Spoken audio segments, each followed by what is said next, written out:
Við ætlum nú að vinna með verðbreytingar þar sem lækkun er að ræða í prósentum og við ætlum að finna sem sagt, hversu mörg prósent þessi tiltekna lækkun var. Og við ætlum þá að vinna með þessa formúlu hér út frá þeim upplýsingum sem eru gefnar í þessu dæmi. Og við ætlum þá að finna breytingar í prósentum. Og við ætlum að byrja að setja nýja verðið upp á strik og nýja verðið er þá 482 mínus gamla verðið sem er 520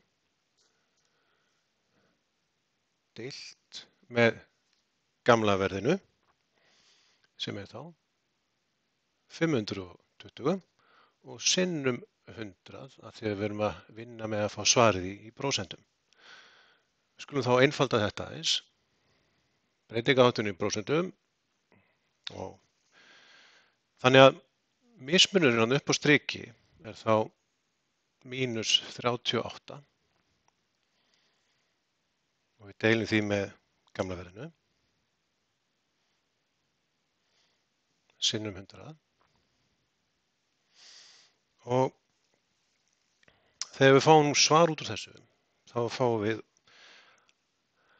að þetta er þá mínus 7,31% og að því að nú mínus hérna í svarinu, það segir okkur einmitt að það er lækkun að ræða, en þetta er samt okkar loka svar.